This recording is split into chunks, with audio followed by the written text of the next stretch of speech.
Morning, Traveler. Morning, Paimon. Thought I'd come over and say hi, puffer, floaters, and all. Morning, Moalani. How are you so full of energy? Weren't you the one partying the hardest last night? That was last night. I got a good night's sleep, and now I'm good as new. Here, take this. It's your prize for completing the album. I picked yours up, too, to save you the trip. Wow! Thanks, Moalani. That was so nice. When it comes to helping people, a good guide always thinks one step ahead, right? Oh, and speaking of work, I guess our vacation's almost over, huh? Probably for the best. If I don't head back soon, I'm worried my little doggy won't even remember me. And after talking to the others, it seems like everyone is just about ready to get back. Some are missing their families. Others are going through dandelion wine withdrawal, I guess. Even Chaska seems to be feeling it. Not that she'd ever admit it, but I have noticed her gazing back towards the Flower Feather clan at night. But summer's not over yet, so I say, we squeeze a few more unforgettable moments into the time we've got left. Like another group photo. Hey, how about taking one right here? After all this time, Paimon's grown kind of attached to this place. Great idea! Why don't you spruce up this wall, and I'll go gather the others. See you over at the plaza! Wow! That looks amazing!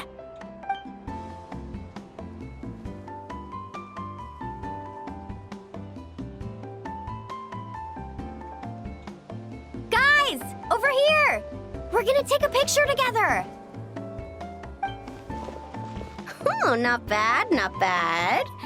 You're all looking full of energy this morning. Not a trace of bedhead or dark circles in sight. Whoa, you even look out for stuff like that? Well, what kind of guide would I be if I didn't pay attention to the details? Yeah, and what kind of bard would I be if I didn't appreciate a good drink? What's that got to do with anything? Somehow, though, I know exactly what he means. Do you really think that? Or are you just playing along to keep Tone Deaf Bard happy, too? I see no harm in a bit of nonsense. Here, put on this Asha headband. It's a souvenir from the rest of us.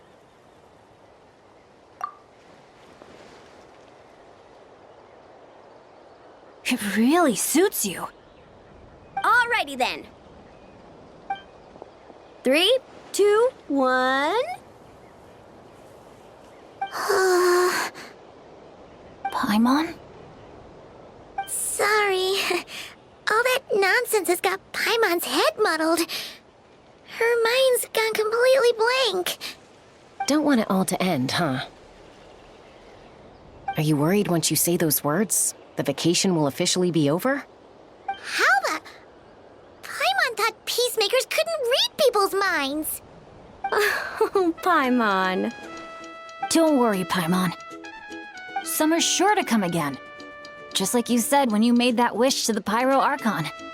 Even though we'll all be going our separate ways, as long as we cherish each other's friendship, I just know that our paths will cross again. Bennett's becoming quite the talker, huh, Professor Venti? Well, I wouldn't dare take credit for something like that. Your tone would suggest otherwise. Come on! Paimon was just starting to feel inspired! Why don't we just give it another try? Yeah, let's do it all together this time. Huh. What should we shout? Sounds good! 3, 2, 1. Lucky Star! So, what are your plans for the future, Bennett? If you're having trouble deciding, you can always park it in the People of the Springs for a bit. Or however long you want, really. Thanks for the kind offer, Moalani. I actually went to see the Pyro Archon to tell her how grateful I am for everything she's done for me. She told me that the domain we entered was an abyssal simulation of the Mare Javari. It was extremely unstable, and now it's completely gone. Later, when we got on to talking about my future, she said I was more than welcome to stay here in Natlan. but also that she would respect my decision, whatever it turned out to be. And after thinking it over, long and hard, I've decided to return to Mondstadt. You miss your dads, don't you? That's definitely part of it. I promised to tell them everything that happened on this adventure, and I can't go back on my word. But also, when I said goodbye to my mom and dad, I promised them I'd become the most legendary adventurer in all of Teyvat someday. And no adventurer should stay in one place for too long. Bennett. What if your luck starts going downhill again the moment you leave Natlan? It's fine.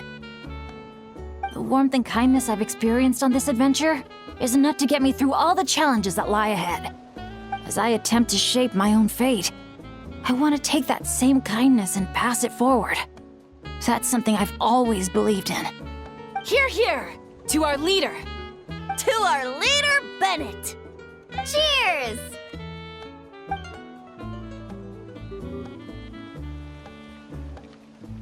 Oh, this is gonna be another all-nighter, isn't it? The fun never stops. Who's up to perform next?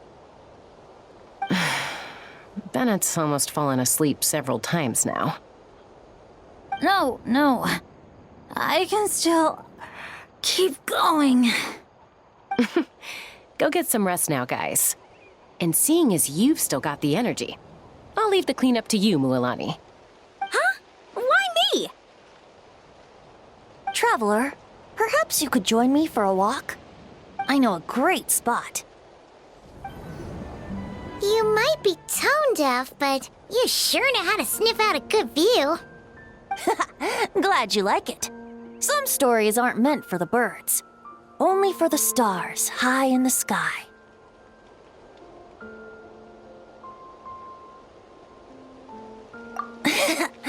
More like a story that begins with time itself. Long, long ago, time began to write the story of this world. To her, all living beings were equal, both in their value and in significance. Like an ancient scroll, she engraved upon her memory all people, all events, all encounters, and all farewells. Back then, as an animal spirit, I had a chance encounter with time at the Thousand Winds Temple. Hearing my wishes, she entrusted me with fragments of her power and authority. Sounds like you've heard the story of time in the wind before. Charming, isn't it? Through the memories engraved in rituals, poems, ruins, and ancient texts, the same beings she considered so insignificant have met her, time and time again. So, this is the story you wanted to share? More like the prologue. The corruption of the Mare Javari is tied to time itself. To put it another way, it is a calamity present in every moment that will ever be. Unlike time herself, I have always cherished many wishes in my heart. 500 years ago, to prevent the corruption of the Mare Javari from spreading beyond Tenochtitlán, I blew it off the timeline, turning it into the Windless Land. Oops, seems like I may have confused you.